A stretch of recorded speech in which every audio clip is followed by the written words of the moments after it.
Today, let's learn the lesson We are not afraid to die if we can all be together from Class 11 Hornbill. About the authors, the extract is written by Gordon Cook and Alan East. Let's look at the theme.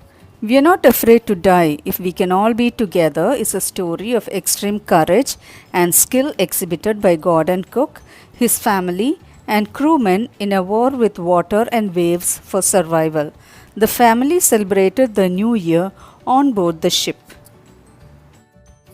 Here is a summary of the chapter. The narrator is a 37-year businessman. He and his wife Mary have dreamt to voyage around the world like the famous Captain James Cook.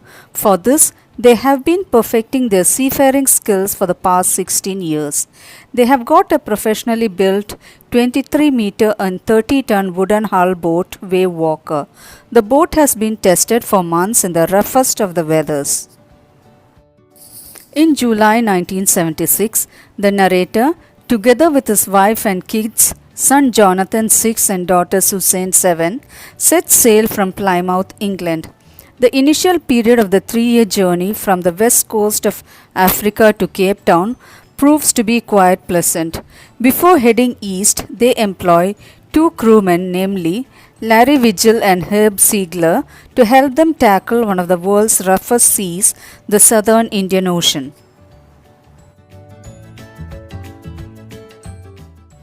On the second day, they encounter strong winds and alarming waves.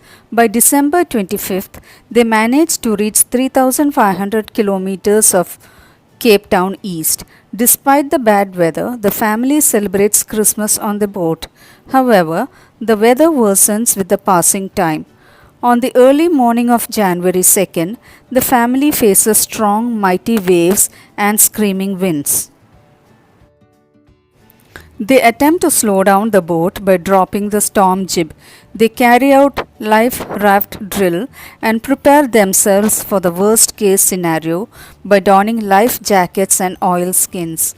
Later in the evening, a perfectly vertical, huge, tremendous wave hits the deck of the boat, throwing the narrator off the boat. He accepts his approaching death and begins to lose consciousness. The boat is just about to overturn when another huge wave overcomes and turns it right back. The narrator grabs the guardrails and sails into the boat's main boom. He suffers injuries in his ribs and mouth. Realizing that the ship had water in its lower parts, he instructs Mary to take the wheel, while Larry and Herb pump out the water. He checks on the children in their cabin, where Sue informs him about a bump on her head, to which he does not pay much attention. The narrator begins waterproofing the gaping holes, most of the water now deviated to the side.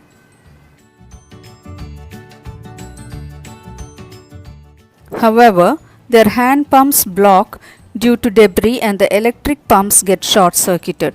Fortunately, he finds a spare electric pump and connects it to an out pipe in order to drain out the water. They keep pumping and steering all night long. Even their mayday calls are not answered as they are in a remote corner of the world. Sue's head swells, her eyes go black and has a deep cut on her arm.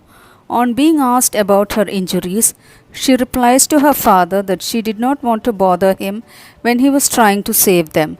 The family manages to survive for 15 hours since the wave hit the boat. The water levels are controlled to a considerable level, but they still have leaks below the waterline. They decide to rest and work in rotations. The wave had left Wave Walker in a considerably bad state.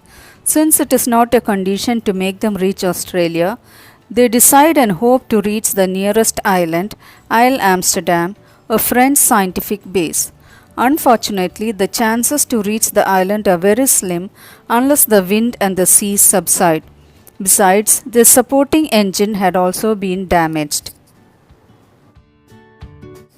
After pumping out the water for 36 hours continuously, they take a sigh of relief as just a few centimeters of water is left to be pumped out. They decide to hoist the storm jib as the main mast is destroyed and head towards the supposed location of the islands. Having some corned beef and crackers, they eat their first meal in 2 days. However, their relief is short lived. The weather starts changing for the worse, and by the morning of January 5th, they are again left desperate. As the narrator goes to comfort the children, he is left spellbound to see the fearlessness of his son Jonathan, who says that he does not fear death as long as they are all together. This fills the narrator with determination and courage to fight the sea. He tries his best to protect the weakened starboard side. That evening, the narrator and his wife sit together holding hands, feeling hopeless and thinking that their end is approaching. But still, with all the moral support that he receives from his children, he continues his efforts. Fortunately, Wave Walker sails through the storm. He works on the wind speeds in order to calculate their exact position. While he is thinking, Sue gives him a greeting card expressing her love, gratitude, and optimism. Though he is not very convinced, he instructs Larry to steer a course of 185 degrees, saying that if they are lucky, they can hope to find the island by the evening. He then goes to sleep with a heavy heart. Fortunately, they sail on and manage to find Isle Amsterdam by evening. On being informed about this, the narrator's joy knows no bound. Jonathan calls him the best captain and the best daddy in the whole world. Soon, they get offshore and struggle to reach the island with the help of its inhabitants. Stepping on the land after such turmoil fills the narrator's thoughts with cheerful and optimistic Larry and Herbie's supportive Mary, a brave 7-year-old girl who did not want her parents to worry about her head injuries, and a 6-year-old boy who is not afraid to die.